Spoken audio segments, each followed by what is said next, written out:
this thing over with. You see the hatred he's got for Putin. It's very tough for me to make a deal with that kind of hate. He's got tremendous hatred. And I understand that, but I can tell you the other side isn't exactly in love with, you know, him either. So it's not a question of alignment. I'm aligned with the world.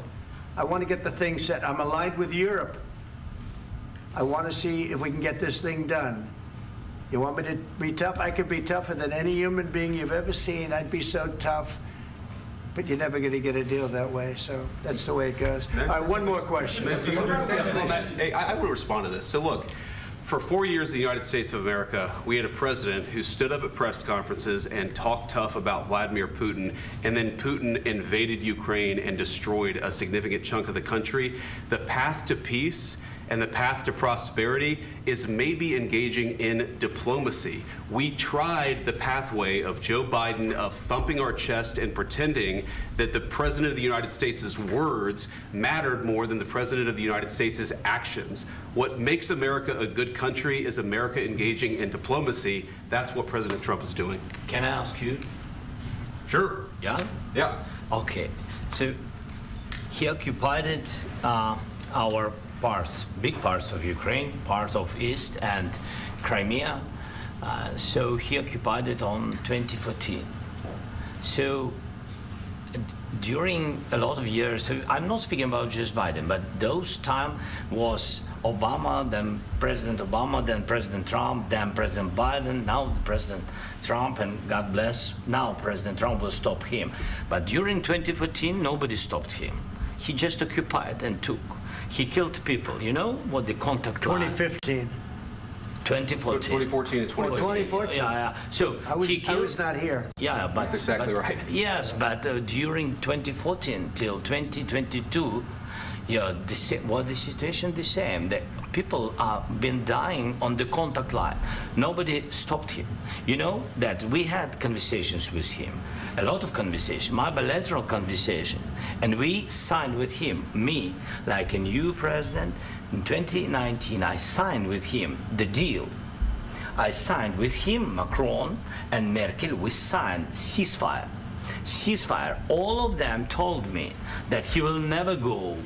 We signed him with gas contract, yes, but after that, he broke this ceasefire. He killed our people, and he didn't exchange prisoners. We signed the exchange of prisoners, but he didn't do it. What kind of diplomacy, JD, you are speaking about? What do you mean? I'm talking about the kind of diplomacy that's going to end the destruction of your country. Yes, but if you Mr. President, with respect, I think it's disrespectful for you to come into the Oval Office and try to litigate this in front of the American media. Right now, you guys are going around and forcing conscripts to the front lines because you have manpower problems. You should be thanking the President for trying to bring an end to this conflict. Have you ever been to Ukraine that you say what problems we have?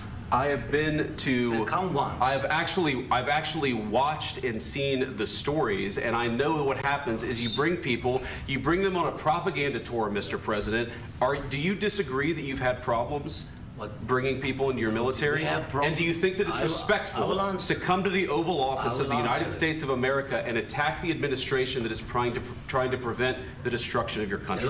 A lot of questions. Let's start from the beginning. Sure. First of all, during the war, everybody has problems, even you, but you have nice ocean and don't feel now, but you will feel it in the future.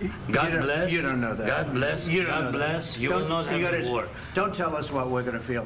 We're trying to solve a problem. Don't tell us what we're going to feel. I'm not telling you. Because you're in no position to dictate that. That's exactly what you're doing. You're in no position to dictate what we're going to feel. We're going to feel very good. You will feel influence. We're going to feel very good and very strong. You will feel influence. You're right now not in a very good position. You've allowed yourself to be in a very bad position, and he happens to be right about it. From the very beginning of the war. You're not in a good position. You don't have the cards right now. With us, you start having cards. Right now, you don't. You're playing cards. You're playing cards. You're gambling with the lives of millions of people. You're gambling with World War III. You're gambling with World War III. And what you're doing is very disrespectful to the country, this country, that's back to you, far more than a lot of people said they should have. Have you said thank you once? this A lot entire of meeting? times. No, in this Even entire meeting, today. have you said thank Even you? today. You went to Pennsylvania and campaigned for the opposition in October. Offer some words of appreciation for the United States of America and the president who's trying to save your country. Please, you think that if you will speak very loudly about the war, you He's can... not speaking loudly. He's not speaking loudly. Your country is in big trouble. Can I Wait a answer? minute. No, Can you've I done a lot answer? of talking.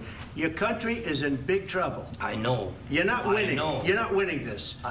You have a damn good chance of coming out okay because of us. Mr. President, we are staying in our country, staying strong from the very beginning of the war. We've been alone, and we are thankful. I said thanks You haven't in been this alone. cabinet. You and haven't not been only alone. in this cabinet. We gave you, through I this said stupid thank you. president, $350 billion. You voted we gave for you your military president. equipment, You and you voted men for are your brave, president. but they had to use our military. What about If you didn't have You our invited military me- equipment, You invited if me you to didn't speak. have our military equipment, this war would have been over in 2 weeks. In 3 days, I heard it from Putin. In 3 days, this is something Maybe new. less. In 2 weeks, of course, It's yes. going to be a very hard thing to do business like this. I Again, tell you. just say thank you. I said a lot of accept times that thank there, you accept to that- American people. Accept that there are disagreements, and let's go litigate those disagreements rather than trying to fight it out in the American media when you're wrong. We know that you're wrong. But you see, I think it's good for the American people to see what's going on. I understand, sir. I think it's I very understand. important. That's why I kept this going so long. You have to be thankful. You don't have the I'm cards. thankful. You're buried there. Your people are dying. tell you You're again, running I low know. on soldiers. Don't- Listen, don't please, you're running Mr. low on President. soldiers. It would be a damn good thing. Mr. And then you tell us, I don't want a ceasefire. I don't want a ceasefire. I want to go and I want this. Look, if you could get a ceasefire right now, I tell you, you take it so the bullets stop flying and your men stop getting killed. Of course, we want to stop the war. But you're I saying said- you don't want a ceasefire. But I said to you, I want a ceasefire. with guarantees. Because you'll get a ceasefire faster than an agreement. Ask our people about ceasefire, what they think. That wasn't doesn't with matter me. for you what- That what wasn't this with me. means. It That was wasn't with with you. a guy named Biden, who was not a smart person. But this That is was your, with, this that was is with your Obama. president. It was your president. Excuse me. That was with Obama, who gave you sheets, and I gave you javelins. Yes. I gave you the javelins to take out all those tanks. Obama gave you sheets. In fact, the statement is Obama gave sheets and Trump gave javelins. You got to be more thankful, because let me tell you, you don't have the cards. With us, you have the cards. But without us, you don't have any cards. One more question to Mr. Vice President. I'm sorry. It's going to be a tough deal to make, Um, because the attitudes have to change. what if Russia breaks ceasefire? What if Russia